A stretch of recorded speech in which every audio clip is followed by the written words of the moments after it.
Assalamualaikum warahmatullahi wabarakatuh. Kami dari kelompok 5 ingin mempresentasikan review jurnal yang telah kami review yaitu tentang produk inovatif jam tangan kayu menggunakan metode TRIS. Demi apa? Yang beranggotakan saya sendiri sebagai Adi dan Fadri. Saya Rifki Fadila. Sini dia Haki. Saya adalah Mukti. Di sini ada agenda-agendanya. Yang pertama adalah identitas jurnal, permasalahan, tujuan penelitian, metode penelitian, hasil dan pembahasan, kesimpulan dan opini.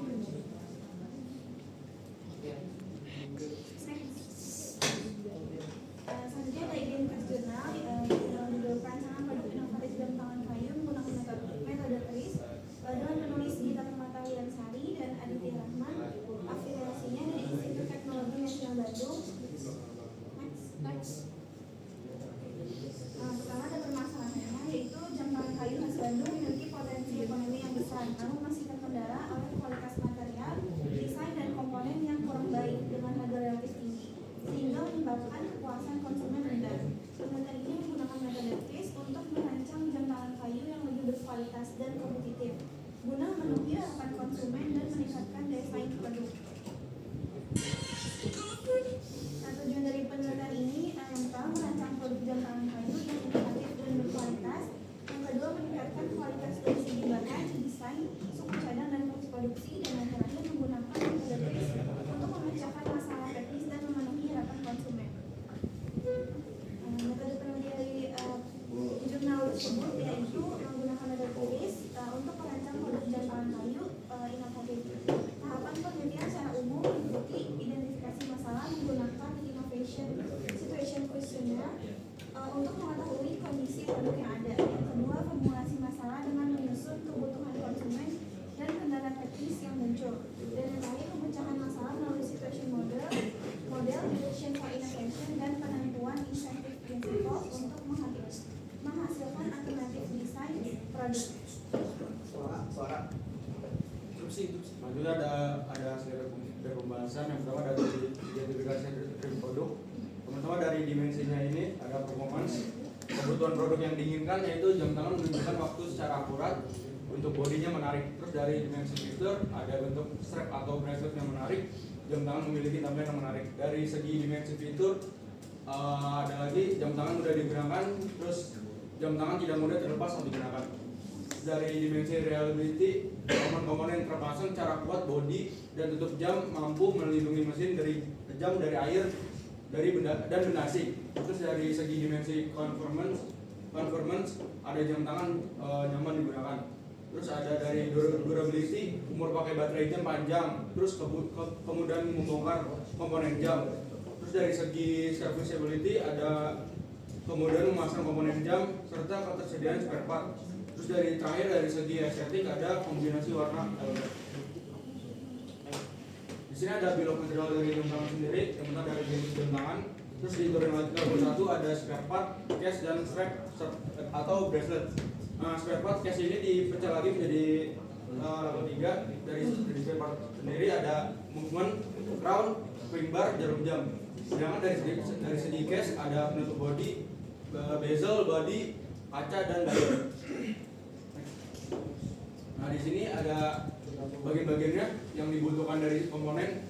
Jadi yang pertama dari komponen spare part bagian movement yang diinginkan pada produk yaitu movement harus memiliki kualitas baik serta mudah ditemukan. Kalau dari bagian crown, spring bar dan jarum jam, dimensi harus sesuai dengan dimensi strap atau bracelet. Next.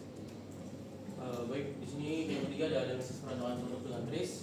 Yang pertama itu ada direction for innovation yang merupakan yaitu masalah adalah pernyataan yang dapat diarahkan untuk solusi inovatif.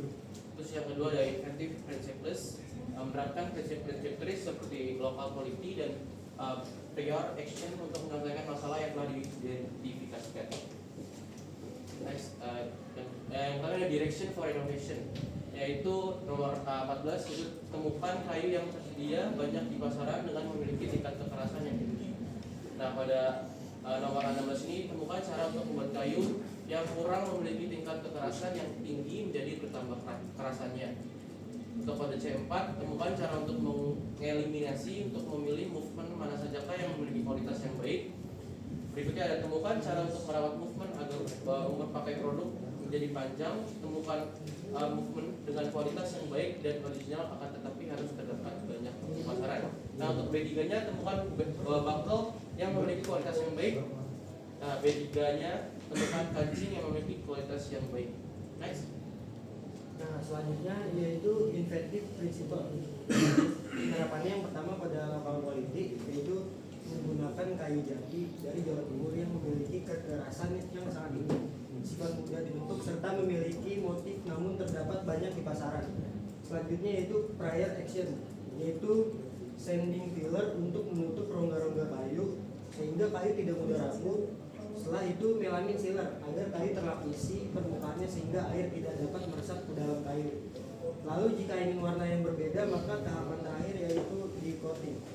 Selanjutnya itu lakukan quality, memilih kancing dengan jenis material stainless steel. Selanjutnya itu kesimpulan mengenai perancangan jam tangan kayu dengan metode TRIS membuktikan bahwa pendekatan ini mampu menjadi solusi sistematis dalam meningkatkan kualitas produk. TRIS tidak hanya berfokus pada perbaikan desain, tetapi juga menyoroti akar permasalahan terkait material, komponen, serta proses produksi yang sebelumnya menjadi kendala utama.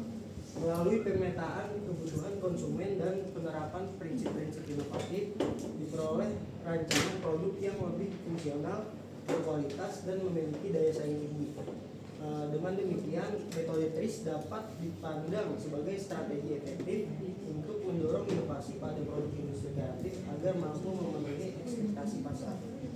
Untuk opini dari kelompok kami, yang pertama adalah kualitas kelayakan secara keseluruhan. Jurnal ini merupakan contoh studi terapan yang sangat layak dan bermanfaat khususnya pada bidang teknik industri yang dimana dan desain produk.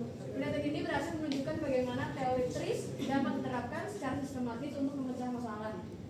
Yang kedua adalah fokus pada akar masalah. Tidak hanya mendesain ulang, tetapi pada jurnal tersebut menjawab masalah mendasar. Yang ketiga adalah transparansi, seleksi konsep dan yang minim. Proses seleksi konsep yang minim itu adalah tidak ditampilkannya konsep alternatif B, C, dan lain-lain. Kriteria penilaian, bobot, dan perhitungan yang detail untuk membuat proses seleksi terlihat tidak akuntabel. Untuk kelebihannya dari jurnal tersebut adalah yang pertama, metode TRIS sistematis. Metode ini memakai metode inovatif yang efektif untuk memecahkan masalah, topik yang relevan, analisis kualitas lengkap, alasan penelitian jelas, dan yang terakhir adalah hasil aplikatif, yang dimana rancangan bisa langsung diterapkan oleh industri kecil lengkap dengan bahan dan proses produksinya tadi dijelaskan di bagian analisis. Next. Untuk kekurangannya adalah yang pertama, tidak melibatkan konsumen, penilaian hanya dari produsennya saja, belum ada uji pasar. Yang kedua, adanya belum diuji secara nyata, produk hanya berupa rancangan, belum dibuat di prototype juga. Yang terakhir adalah mendesain kurang visualnya, hanya menampilkan satu gambar konsep tanpa ukuran dan bentuk 3D. Oke, sekian dari kelompok kami. Kurang lebihnya mohon maaf. Assalamualaikum warahmatullahi wabarakatuh.